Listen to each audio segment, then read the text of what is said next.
north and south, Yeah. and it's helping people, changing lives, and just for it goes right along with what y'all are talking about services for senior citizens. It's a great article, I think, but I basically just took a lot of information, put it together. But there's folks that are out there that are having trouble with their spouses as far as 24 hours service and taking care of them. Yeah. And there's information in that article of how you can get some help. I'm going to look for that article. Okay. I worked to talk opportunities It's for in almost 20 Silver, years. which is carried by the Post Journal, right? It's a real magazine too. It's a slick. Yeah, I'm a real writer. It's a slick. You know. I've been writing them for a couple of years. So anyways, for anybody that's listening, you go to doctor's offices. It's in the Westfield Memorial Hospital lobby, different places. Well, you can read it online. But it talks more than just about what I talk about. They talk about finance, travel, there you are, health and wellness, living, all kinds of great articles, like about 20 different authors. And we all do it for free. It's fun. Yeah. I do read that, but I have not seen this issue, and I will definitely look at it. Okay. I'll be very interested to read what you have to say. Yeah, it just came out, I think, last week, Linda. Okay, there you go, Linda. Thanks for the call, and tell Doug that we want to hear from his penny pipe. Okay, he's playing the penny whistle right now. Penny whistle. Yeah, I don't know if you can hear that or not. I can hear it in the distance, but I want a tune from him. He's playing a song.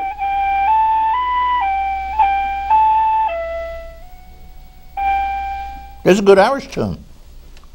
That's Jimi Hendrix again. Feedback. Feedback. Goodbye. Thank you. Bye. Happy New Year. Doug Spalding, quite a guy, you know. Yeah. He used to be the head of the tennis group at Chautauqua. You know that? No. Right. You learn so much on this show. Yeah, well, they lynched him. I didn't know that either. Another call. I'm sorry, callers, we're running on time here. You're on. Let's hear it.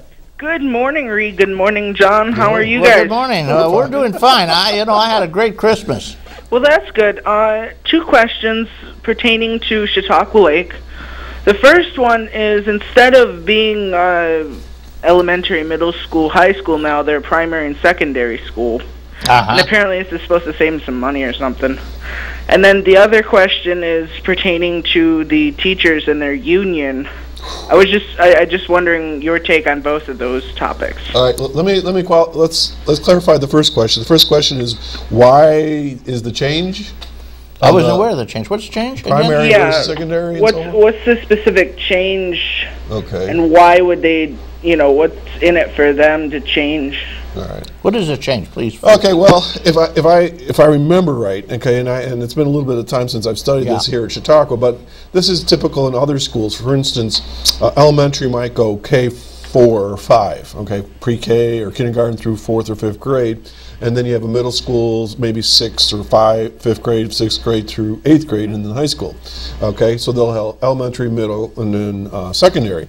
Now, what if I'm hearing right? What the caller said is that now they've gone basically elementary and secondary. Is that what I'm hearing? Yeah, it's primary and secondary, K through 6, and then 7 through 12. Right. Just two schools. Two schools. Well, there's an administrator that you might save in there, perhaps. The other thing is the numbers. If the numbers have dropped, a lot of times it doesn't. Again, you can consolidate a little bit. The other thing is that, and let's just talk about kids, because that's really why you do it. Is that a lot of times you don't want 6th graders or 5th graders messing in the halls where high schoolers are, or you don't want the high schooler kids down, where the younger kids are. Not that there's going to be any real issues. No hanky-panky, but it's no. I'm not going there. But I'm saying it's their social group. They need to stay in a group where they're comfortable, where they have good role models and so forth. Kids are kids; they're going to be messing around, and but there's developmental stages, and there's just different philosophies. I've seen it, where 5th through 8th is middle school. I've seen it where it's 6th through 9th. I've seen different things across the state. So I would just say it's probably some research, probably some consolidation being involved, and probably some other factors. Now, one of the other factors is probably taking into account that kids in the middle school are temporarily insane. Most of them, Well, that's true too. But the middle school is a whole different world. It really is, and you kind of hit it on in a humorous way. But schools, they kind of divide things up the way they feel is the best. A lot of times they do research on this. Trust me when I say this. People do not just quickly make these decisions to change things around. So I'm sure the school had some good reasons. Now the second question was, I already forgot what the second question was. Second question. About the teachers union here. Oh, at the teachers school. union. Well, you know, once again, I'm going to go back to the thing I talked about with mergers and annexations. People have the right to say yes or no. They have the right to negotiate. They have the right to say what they feel. And I've been listening. I've been reading. I think sometimes you get yourself cornered, whether in negotiations. And I've been on both sides of the table. And it sounds to me right now that someone's going to have to make a decision of whether they're going to move on the issue or not.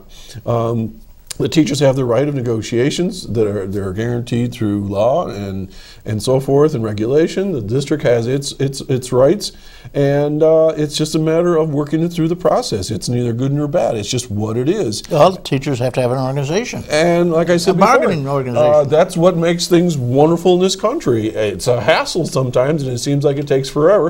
And unfortunately, it drains a lot of energy. So I guess the best thing I can say in this case, and I'm not trying to be politically correct, but it's really probably a New Year's wish. I hope them the very best to get this thing resolved once and for all, so everybody can focus on kids. That's what it's all about. But these things get in the way, and it's too bad. Well, let's hope that the public does accept the best for them, and that's Right. basically what they're trying to do, is get the best for the people, Right. for the kids. And sometimes there's a major disappointment. Sometimes there's a big difference of opinion. And what can you say? But at least they don't lock you up and put you in a prison because you say what's on your mind or you disagree. Yeah, right. They can't put you in jail. So we have a country where it's permissible to disagree, and that's right now what they're That's doing. what gossip columns are all about. You don't see them in No, you don't. in Russia, places like that. And none of the Arabic countries. Right. No gossip columns. So anyways, good luck to the folks, the teachers, and the board, and hopefully they'll have a quick resolution. We're just getting this signal coming in here from the background. We're out of here. Already? Time's up. They're throwing us out. Holy mackerel. So I want to give you 30 seconds uninterrupted time just to kind of close up and give us a final thought. On what? Anything? Say Happy New Year, Mom. I'm so happy. Wait a minute. I do have something. There's a great place in Westfield called Sapores, and they have once a month they have an open mic. You know what that is? You come in, anybody that wants to play. Oh yeah. And I've done it a couple times now. I've been What do you down play? the webs. I What play do you guitar. play? Okay. And I sing and so forth. But if you have a chance, nobody asked me Go to to do this, Sapores. but just go out there at Sapores Well, and check the website or the signs. It's a good time and a lot of local talent. We have so much they have talent in this wonderful, area. exquisite food too. They have these wonderful meals, very Tony and unusual, Rebecca, the gourmet, owners. and they also host the chess club. Yes. You know, they have a chess club Yeah, it's meeting good there with stuff. kids from all over the country. Not kids, men, Right. women, children, kids, everybody. Tony's all on over the school board in country. Westfield, so he's into education and community. So there's good things happening Oh, out here in the West. the owner is on the school board? Yeah, Tony. Where? In Westfield. No kidding. Yeah. I'll be darned. I didn't even know that. So anyways, open mic, great entertainment. This county is just full of good entertainment and Wonderful good, things. arts and crafts and things like that. So supporters, keep your eye open for the open mic coming up in January. I Okay, might they're be right there. on the corner of Right Main down Street and there. Portage. You Yeah, can't miss them. Right across from the telephone company there. Can't miss them. Okay, guys. There you go. There's a free plug, support us. I want to thank you, John, for joining us. Absolutely, I want to thank thank you. everybody. We apologize to our last caller. We will get you next time. John will be on for sure in March. March coming back. What's the date? March 20th, is it? believe so. March 20th. He's going to be the host. I don't So- even know who's coming in yet. Yeah, he doesn't. He hasn't decided to have anybody. maybe just talk himself. I just talked to myself. I want to thank everybody out there, and I wish everybody a wonderful, wonderful, happy New Year. Joy, health, and prosperity. May all that is proud and true and noble abide with you. I'm Reed Powers.